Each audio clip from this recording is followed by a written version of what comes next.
Əkrəm Əlisli işığını əsirgəmə. Povest. Muştuluğumu ver dayı, məscidi sökəcəklər. Doğmaca bacısı oğlu Muradı çıxmaq şərti ilə professor Əbdüləli Cəmşidovun Buzbulaqda bir neçə uzaqlı yaxınlı qohumu da vardı. Bu adamlar qışda professorun damdaşına baxırdılar, yazda həyətini əkib becərirdilər.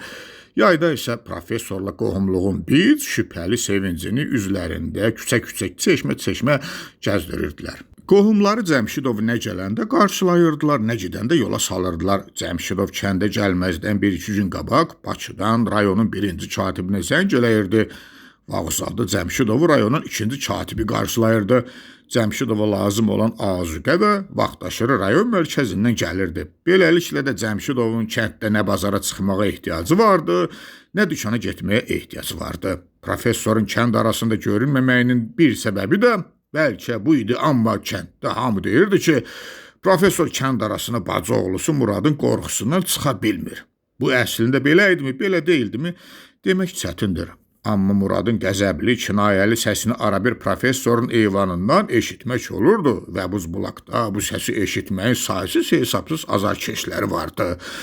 Murad o qapıdan içəri gələndə məscidin qabağındakı meydançada bütün səslər kəsilirdi. Muradın səsini eşitmək üçün uşaqlar dama divara dırmaşırdılar. Arvatlar su dolu vedrələrini, güyümlərini o qapının qabağında yerə qoyub dayandıqca dayanırdılar.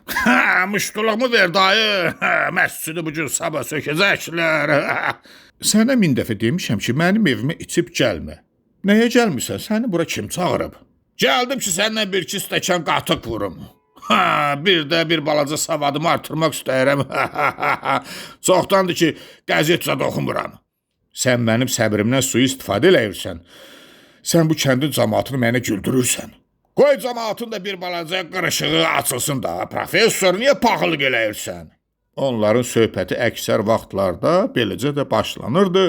O söhbət uzun müddət davam eləyirdi. Söz döyüşdürmək, foks çıxartmaq əlindən gəlir.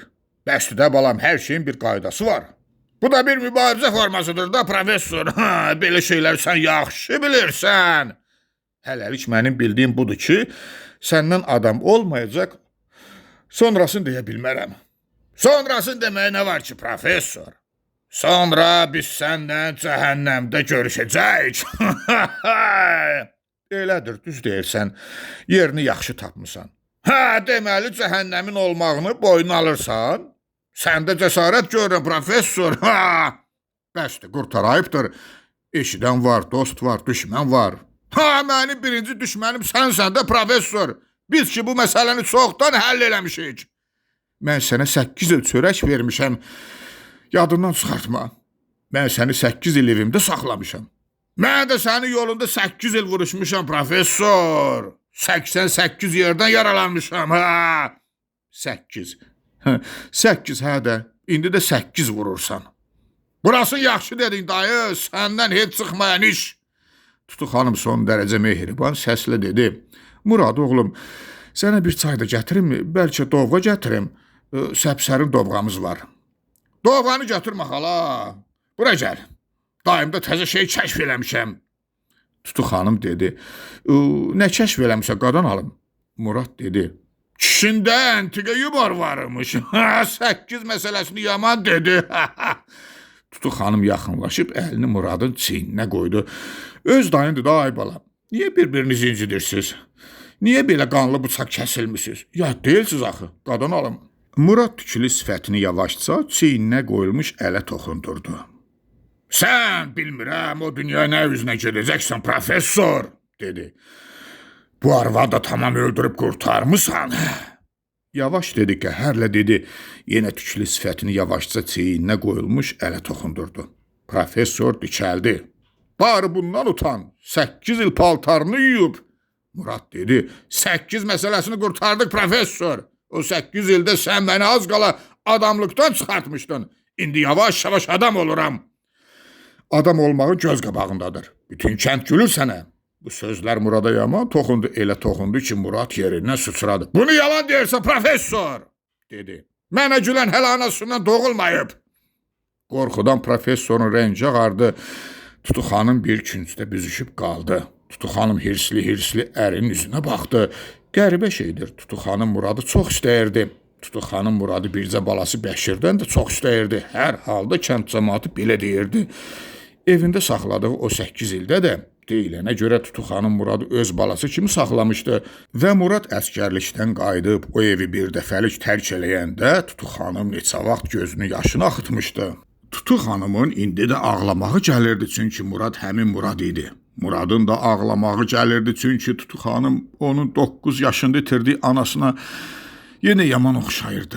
Çünki Murad da Tutu xanımı dəhşətli dərəcədə çox istəyirdi və davadan qayıdıb o evi həmişəlik tərk eləyəndə Murad da özünü xəlvətə verib Tutu xanım üçün doyunca ağlamışdı. Bunu hiss elədiyinə görəmi, kişilərin söhbətinə mane olmaq istəmədiyinə görəmi, nədənsə Tutu xanım xəlvətcə eyvandan aralandı. Murad ilə Cəmşidov bir müddət dinməz söyləməz oturdular. Murad papiros çəkdi, professor qabağındakı qəzetə baxdı. Sonra professor Muradın yumşaldığını görüb, fürsətdən istifadə eləmək fikrinə düşdü. Sən o vaxt evdən getməyin də nahaq idi. Lap nahaq idi. Bir şeydən incimişdin, gərək açıb deyəydin. Elə şeylər var ki, onu görə adamdan incimirlər dayı, adamdan iyrənirlər. Yaxşı, aydındır, hər şey aydındır. Bəşiri davadan saxlatmağımı deyirsən. Onu saxlatmışdımsa, gərək səni də saxladaydım. Mən bunun məsuliyyətini həmişə hiss eləmişəm. Ax əzizim, davaya mən səni göndərmədim, özün getdin. Gedib komissiya girib, yaşını da özün artırdın. Getdin, gəldin.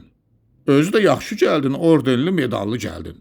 Bəşir qaldı. Bəşir də bekar qalmadı axı, oxudu. Müdafiə elədi. Yaxşı riyaziyyatçı oldu. Bu saat ittifaq miqyasında alimdir. Ax ölkəyə alim də lazımdır. Lazımdır yoxsa lazım deyil.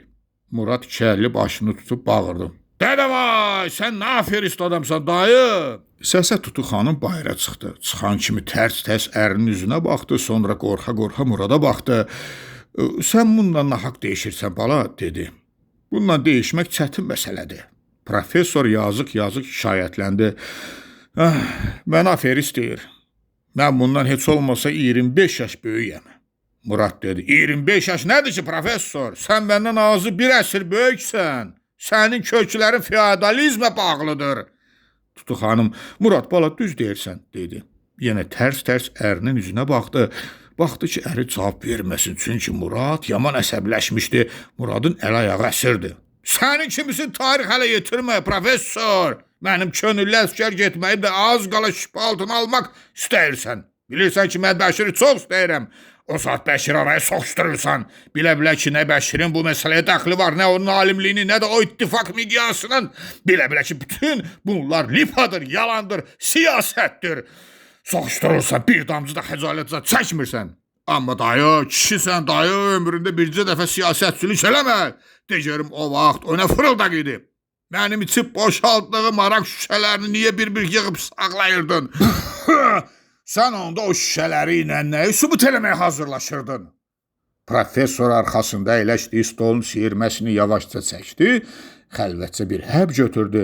Həbi xəlvətcə dilinin üstünə qoyub, qabağındakı soyuq çaydan bir qurtum içdi və astaca zorla eşidilən bir səslə onu sənə kim deyib, dedi. Özüm görmüşdüm. Gecələr otağa soxulub mənim çarpayımın altından o şüşələri sanki bir-bir daşıyırdın. Aparıb kabinetində, stolunu siyirməsində üst-üstə qalayırdın.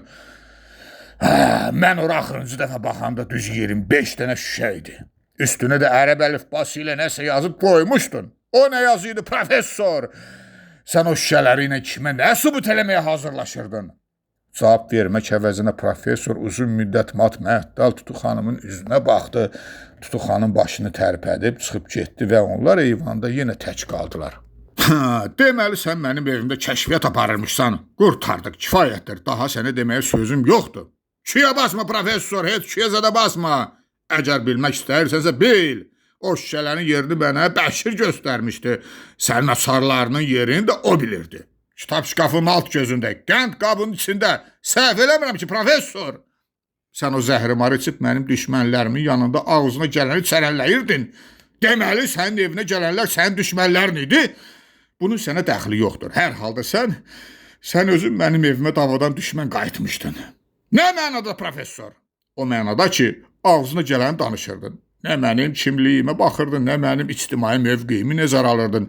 Mənim evimdə o cür söhbətlər eləməyə sənin ixtiyarın yox idi. Bunu sən özün bilməliydin. Murad, bura bax, professor, dedi. Bəs sən o vur-havurda, basa-basta mənə düz yol göstərməyə nə ixtiyarın vardı? Dünyanın ölüm dirim vaxtında atalı evladlı 4 il davadan gizlənib, yatıb, pi bağlayıb, sonra mənə vətən eşqindən dərs deməyə səni kim vəkil eləmişdi? Yaxşı, bağırma, yavaş danış, burada karzat yoxdur. Murad dedi, görürsən də, yenə qorxursa, professor. Mən səni bu qədər qorxaqlığına mərtəbə yuxarı dırmaşmağını həmişə təəccüb eləmişəm, ha. Sən hələ çox şeylərə təəccüb eləyəcəksən. Hədələyirsən? Nahaq yerə, professor. Özün də bilirsən ki, mənə batmaq sənin işin deyil. Muradın Cəmşidovla söhbətinin qurtarmağını adamlar professorun eyvanına qalxan taxta, pillələri taqqa-taq taqqıldamağından bilirdilər. Bununla da məscidin qabağındakı meydançaya toplaşan adamların donu açılırdı. Uşaqlar damdan, divardan tökülüşürdülər. Vedrəli, güyümlü arvadlar durduqları yerdən yavaş-yavaş hərəkətə gəlirdilər. Sonra Murad küçəyə çıxıb heç kəsin üzünə baxmadan dümdüz yol yuxarı gedirdi və adamlar uzun müddət onun arxasınca baxırdılar. Kəndin adlı sanlı adamlarının Buzbulaq məktəbinin eyvanından asılmış şərəf lövhəsində Muradın şəkli lap başda vurulmuşdu. O şəkildə Murad hərbi pencəkdə idi və o, pencəyin döşündəki ordenləri saya-saya Buzbulaq məktəbinin şagirdləri neçə illər idi ki, say öyrənirdilər. Ancaq bütün kənd bir yana, Mürsəl müəllim bir yana idi. Mürsəl müəllimin professor Cəmşidova münasibəti heç bir dəftər kitaba sığası şey deyildi. Professor Cəmşidovun qapısından küçəyə çıxanda Mürsəl müəllim tamam başqa adam olurdu, tamam başqa cür yeriyirdi. Bu vaxtlar küçədə kiməsə rast gələndə Mürsəl müəllim sevinirdi, qürrələnirdi. Rast gəldiyi adamın qabağından şəstlə, vüqarla keçirdi. Sonra həmin o məscidin qabağındakı meydançada da vüqarla əyləşib Professor Cəmşidovdan ürək dolusu danışırdı. Fəxrimizdir, deyirdi. Başımızın ucalığıdır. Qədrini bilməliyik, hörmətini saxlamalıyıq. Dünən professor gildə. O gün professor deyirdi ki... Bundan sonra bir həftə, bir ay, 2 ay Mürsəl müəllimin bütün söhbətləri bu sözlərlə başlayırdı. Sonra il boyu Mürsəl müəllim professor Cəmşidovun ömründə demədiyi sözlərdən məktəbdə də, kənd arasında da, hətta öz evində də statlar gətirirdi.